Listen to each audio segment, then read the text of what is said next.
Bismillahirrahmanirrahim. Assalamualaikum warahmatullahi wabarakatuh. Salam sejahtera untuk kita semua. Pada kesempatan kali ini saya akan menyampaikan PDD UKTPT, unjuk kerja Tridharma Perguruan Tinggi saya dalam bidang pengajaran. Disampaikan oleh Weti Yunaika, MPD NIDN 0326098702 dari STKIP Kusuma Negara.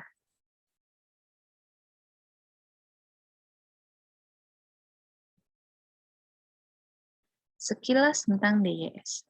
Diangkat menjadi dosen tetap pada tahun 2015 di STKIP Kusuma Negara, Jakarta. Sejak 1 Oktober 2019 diangkat dalam jabatan asisten ahli. Mata kuliah yang diampu adalah Bahasa Indonesia, Keterampilan Berbahasa 1, Keterampilan Berbahasa 2, Pendidikan Bahasa dan Sastra Indonesia di kelas rendah, dan Pendidikan Bahasa dan Sastra Indonesia di kelas tinggi. Pendidikan formal DYS, tingkat sarjana, program studi Pendidikan Bahasa dan Sastra Indonesia, tepat Universitas Muhammadiyah Profesor Dr. Hamka, UHAMKA, tahun lulus 2009, tingkat magister program studi Pendidikan Bahasa Indonesia, tempat Universitas Indraprasta PGRI atau Unindra, tahun lulus 2014. Berikut ini adalah outline pemaparan saya. Pertama, dokumen pembelajaran. Kedua, deskripsi mata kuliah. Ketiga, materi pembelajaran. Keempat, sistem pembelajaran. Kelima, metode pembelajaran. Keenam, interaksi antara dosen dan mahasiswa. 7, sistem penilaian. 8, micro teaching. Yang pertama, dokumen pembelajaran. Dokumen pembelajaran yang saya miliki yaitu perhitungan SKS mata kuliah, peta kompetensi mata kuliah, metode pembelajaran, RPS, SAP, rancangan tugas, kontrak perkuliahan, dan beberapa referensi buku ajar. Deskripsi mata kuliah. Mata kuliah Bahasa Indonesia ini bertujuan memberikan pengetahuan dan keterampilan kepada mahasiswa untuk mengembangkan diri menjadi ilmuwan yang profesional, membangun sikap positif terhadap bahasa Indonesia, dan mengenal arti kebersamaan dalam keragaman suku bangsa yang ada di Indonesia. Membekali mahasiswa untuk menguasai 4 keterampilan berbahasa, yaitu menyimak, berbicara, membaca, dan menulis. Mengeksplorasi teks dalam konteks akademik, memberikan keterampilan dalam menuangkan gagasan dalam bentuk karya ilmiah, baik tulisan maupun tulisan. Kelas yang saya ajar, pertama S1 Pendidikan Olahraga, jumlah mahasiswa 28, hari ajar Senin, jam mengajar 16.20 sampai dengan 18.00. Lalu S1 Pendidikan Bahasa Inggris, jumlah mahasiswa 21, hari ajar Kamis, jam mengajar 11.20 sampai 13.00. Yang terakhir, S1 Pendidikan Bahasa Inggris kelas karyawan, jumlah mahasiswa 9, hari ajar Sabtu, jam mengajar 16.00 sampai dengan 17.40. Materi pembelajaran. Sejarah perkembangan bahasa Indonesia, fungsi dan ragam bahasa, berpikir dan bernalar sebagai dasar berbahasa, kebenaran sebagai dasar penelitian, dasar-dasar penulisan ilmiah, bentuk karya ilmiah yang baik dan benar, tata cara penulisan penelitian, sistematika penulisan laporan penelitian, notasi ilmiah yang baik dan benar, berkomunikasi secara lisan dan dengan baik dan benar. Sistem pembelajaran yang saya laksanakan selama masa pandemi COVID-19, sistem pelajaran saya menggunakan e-learning. Sarana yang digunakan antara lain, pertama, laptop, telepon genggam, jaringan internet. Kedua, e-learning STKIP Kusuma Negara, berupa penyampaian deskripsi mata kuliah, RPS, kontrak kuliah, penyampaian materi, tugas, kehadiran mahasiswa, ujian, sampai dengan hasil tugas. Selanjutnya, aplikasi pengganti tatap muka yang saya laksanakan menggunakan Zoom Meeting. Terakhir, aplikasi komunikasi, grup WhatsApp dan Edlink, dan forum yang disediakan di Learning untuk diskusi lanjutan atau informasi lain yang terkait mata kuliah. Metode pembelajaran perkuliahan ini menerapkan teknik ceramah, tanya jawab, pelatihan, diskusi, pemecahan masalah, presentasi. Bentuk perkuliahannya, kuliah tatap muka dengan Zoom Meeting, diskusi, selanjutnya tugas.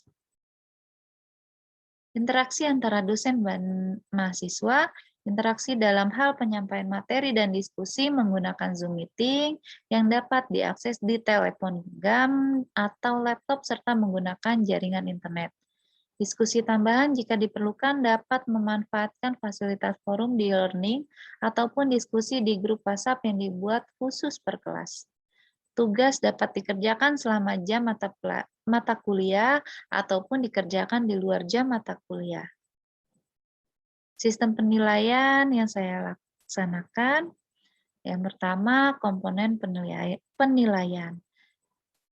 Komponen penilaian berupa aspek kognitif, psikomotorik, afektif. Kognitif antara lain tugas individu, UTS, dan UAS. Psikomotorik, presentasi, aspek afektif, kehadiran, dan pengamatan dosen. Selanjutnya, persentase penilaian. Afektif, kehadiran 10%, pengamatan dosen 10%. Psikomotorik, presentasi 10%. Kognitif, tugas individu 10%, UTS 20%, UAS 40%. Konversi nilai kuantitatif ke kualitatif atau sebaliknya, nilai A pada rentan 100 sampai dengan 80 sampai dengan 100, nilai B 68 sampai dengan 79, nilai C 56 sampai dengan 67, nilai D 45 sampai dengan 55, nilai E 0 sampai dengan 44. Bahan ajar yang saya gunakan sebagai berikut. Selanjutnya saya akan menayangkan video pembelajaran saya.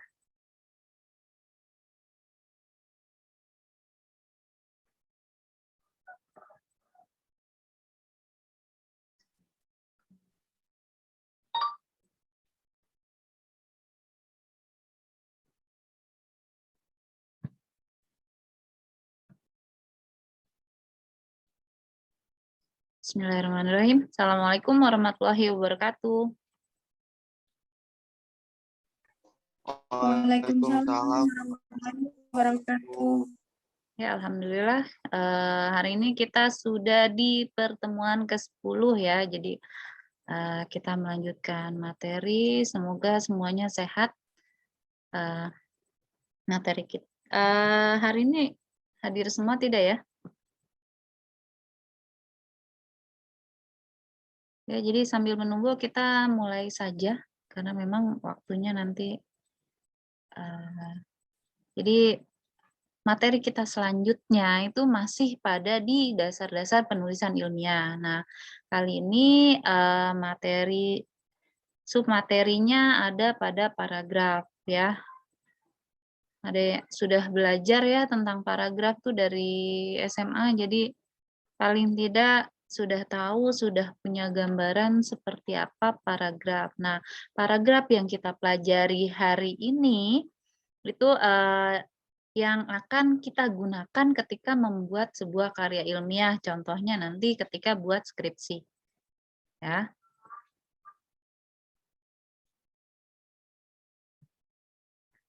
Nah, ini tujuan perkuliahannya, mahasiswa dapat memahami, menjelaskan, dan menerapkan dasar-dasar penulisan ilmiah.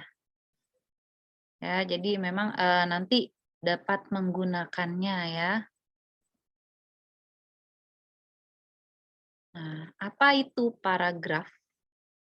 Nah, ini sudah sering belajar, jadi harusnya sudah tahu ya, paragraf satuan bentuk bahasa yang biasanya merupakan hasil penggabungan beberapa kalimat. Jadi yang namanya paragraf itu tidak hanya ada satu kalimat, ya. Paragraf sekurang-kurangnya 2 kalimat. Kenapa? Yang satu kalimat inti, kalimat pokok, yang selanjutnya ada kalimat penjelas. Ya, jadi, Bu, ini, sudah satu paragraf, ternyata memang, belum ada yang, pokoknya dan belum ada, penjelasnya itu belum bisa dikatakan sebuah paragraf. Jadi harus ada kalimat intinya dengan kalimat penjelas. Nah, fungsi paragraf itu menampung bagian kecil gagasan utama karangan. Ya, memudahkan pemahaman jalan pikiran pengarang dengan cara memisahkan pikiran utama yang satu dari yang lainnya. Jadi, tiap paragraf itu ada dalam satu wacana itu kan ada beberapa, kalimat utama. Nah, itu untuk memisah-misahkan hal tersebut ya. Jadi, eee, har paragraf pertama membicarakan tentang misalkan, keterampilan berbahasa, ya. Lalu, penelitian yang kamu ambil apa dari 4 keterampilan itu? Misalkan menulis, nah itu. Jadi memisahkan itu ya, antara paragraf satu dengan paragraf lainnya. Lalu pengarang melahirkan pikiran secara sistematis. Ya, jadi dengan adanya paragraf itu kita bacanya juga tidak pusing ya.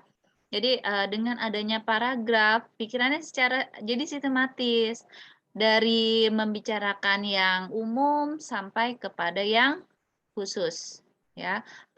Pembaca mudah mengikuti dan memahami alur pikiran pengarang, membentuk penggalan-penggalan pikiran pengarang sebagai tanda pikiran baru dimulai, memungkinkan perhentian lebih lama daripada akhir kalimat dan konsentrasi terhadap pikiran utama, ya. Jadi memang fungsinya itu banyak, makanya,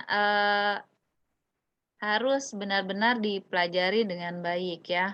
Karena memang kalau misalkan ini sebagai tanda pikiran baru dimulai, berarti kan sudah nih kamu sudah menjelaskan tentang 4 keterampilan berbahasa. Lalu dari 4 keterampilan berbahasa itu kamu kerucutkan kembali, misalkan mengambil, tentang, listening, speaking, nah itu pilih salah satu. Nah itu pikiran-pikiran baru lagi ya. Lalu selanjutnya, nah, syarat-syarat pembentukan paragraf. Nah, ini paling penting ya.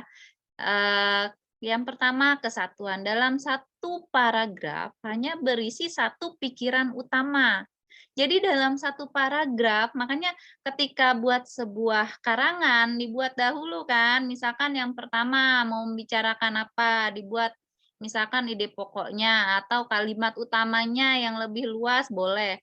Lalu tinggal dijelaskan kan nanti ketika buat sebuah wacana. Ya, jadi harus hanya ada satu pikiran utama dalam satu paragraf. Ya, nanti, paragraf berikutnya satu pikiran utama kembali, seperti itu. Lalu kepaduan, hubungan antar kalimat dalam satu paragraf berkaitan. Ya, jangan sampai, ini pikiran utamanya, lalu penjelasnya menjelaskan hal yang lain, itu tidak boleh ya. Jadi dalam satu paragraf harus satu ide pokok. Ya, sama seperti ketika kita, berbincang-bincang, membicarakan sesuatu, itu kan satu ide pokoknya, lalu beberapa penjelasnya. Nah, itu dalam paragraf harus demikian, ya. Isinya relevan dengan karangan. Nah, itu, sangat penting, harus sesuai dengan karangannya, harus sesuai dengan apa yang kalian ingin jelaskan. Ya, pengembangan sebuah kalimat utama dalam sebuah paragraf dikembangkan dengan kalimat-kalimat penjelas. Seperti yang tadi ya, dari satu kalimat utama lalu dijelaskan oleh kalimat-kalimat penjelas. Menggunakan bahasa yang baik dan benar. Nah, itu sudah pasti. Ya, yang baik dan benar sudah dijelaskan ya di awal pertemuan. Ya, menggunakan bahasa yang baik sesuai dengan situasi dan kondisi, benar sesuai dengan PUEB. Ya, kemarin kita sudah membahas tentang PUEB ya. Selanjutnya, nah unsur paragraf. Nah ini unsurnya kesatuan tadi ya. Contohnya budaya Indonesia. Keindahan Indonesia beraneka ragam dan tiada batasnya. Indonesia memiliki berbagai budaya yang indah seperti tarian, pakaian tradisional, lagu daerah, adat istiadat, bahasa, dan lainnya. Banyaknya budaya di Indonesia membuat negara ini memiliki semboyan Bhinneka Tunggal Ika, yang artinya berbeda-beda tetapi tetap satu jua. Perbedaan budaya Indonesia dipersatukan dengan adanya bahasa Indonesia. Nah, ini kan intinya tentang apa? Di sini intinya tentang apa? Membicarakan apa paragraf ini? Tentang Fitri? Keindahan budaya Indonesia, Bu. Ya, karena ada di kalimat pertama ya, keindahan Indonesia beraneka ragam. Ya, jadi harus benar-benar satu padu antara kalimat pertama sampai dengan kalimat terakhir. Nah, ini koherensi, kekompakan hubungan antara sebuah kalimat dengan kalimat yang lainnya membentuk satu paragraf. Jadi harus kompak, ya harus sesuai dari awal sampai dengan kalimat terakhir. Lalu pengembangan, gambaran mengenai kesatuan dan penyatuan akan jelas terlihat dalam pengembangan paragraf.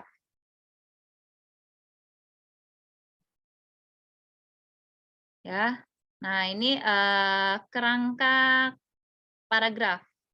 Yang pertama menentukan tema. Nah, bagaimana cara buat paragraf? Yang pertama menentukan tema. Temanya apa? Ya, kalau sudah dapat temanya, menentukan ide pokok dengan menuangkan kalimat yang menjadi dasar paragraf. Tadi ya sudah dijelaskan. Nah, temanya apa? Lalu apa saja yang ingin dijelaskan? Misalkan pengertiannya dahulu, lalu jenis-jenisnya atau fungsinya, jenis-jenisnya, manfaatnya, dan lain sebagainya ya. Memberikan detail pendukung untuk mendukung gagasan utama. Ya, jadi harus satu padu. Menulis kalimat penjelas untuk mendukung ide. Jadi pertama dari tema, dibuat ide-ide pokoknya dahulu, paragraf 1, 2, 3, sampai dengan terakhir. Lalu bagaimana cara menjelaskan dari ide-ide pokok tersebut. Nah, ini jenis paragraf. Ya, jenis paragraf ada 5, narasi, deskripsi, eksposisi, argumentasi, persuasi. Ini yang penting tahu kata kuncinya ya, narasi. Narasi apa? Cerita. Berarti yang namanya cerita ada tokohnya, ada jalan ceritanya, sama seperti ketika kita membaca sebuah cerpen, sebuah novel, itu isinya narasi ya. Lalu deskripsi. Deskripsi itu apa? Deskripsi itu deskripsi gambaran. Ya, berarti ketika kamu misalkan menulis paragraf deskripsi, seolah-olah kamu menjelaskan sesuatu ya dengan detail. Ya, atau kamu membaca sesuatu yang seolah-olah kamu berada di sana, itu deskripsi. Ya. Selanjutnya eksposisi, eksposisi paparan, laporan, misalkan kamu melakukan perjalanan, kamu mengadakan sebuah acara, lalu kamu buat laporannya seperti apa acaranya berlangsung. Nah, itu masuk ke dalam paragraf eksposisi. Ya, argumen, argumentasi, argumen, berargumen, pendapat, berarti isinya tentang pendapat. Ya. Lalu yang terakhir persuasi, ajakan. Kalau namanya ajakan ya mengajak, ya seperti iklan itu masuk ke dalam persuasi, ya. Selanjutnya, nah ini jenis paragraf berdasarkan letak kalimat utamanya. Sudah pernah dibahas ya, paragraf deduktif, induktif, campuran.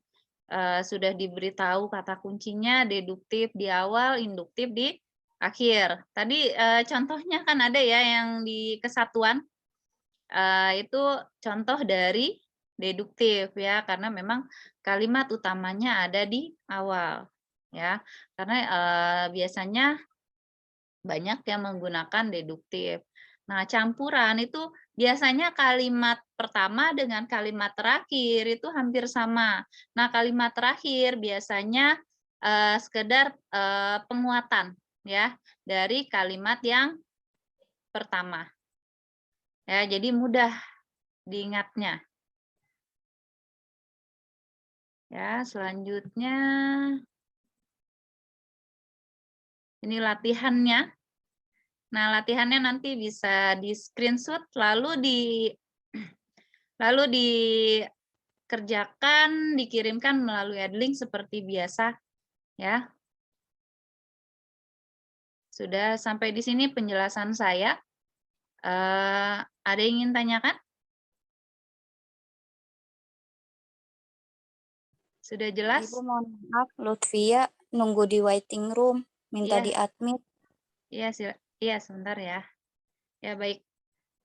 Ya sudah, kalau tidak ada yang ingin ditanyakan, ini saya menggunakan Adlink ya, jadi saya tidak bisa admit gitu ya.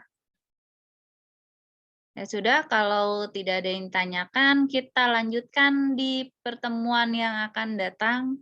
Ya, jika ada pertanyaan bisa melalui WA group atau di Adlink atau di Classroom boleh. Ya, jadi ada yang ingin tanyakan boleh di sana ya. Sudah ini ya, cukup sekian dari saya. Dilanjutkan pertemuan yang akan datang. Assalamualaikum warahmatullahi wabarakatuh. Waalaikumsalam warahmatullahi Ya, tetap sehat ya, jaga kesehatan. Izin live ya, Bu. Ya.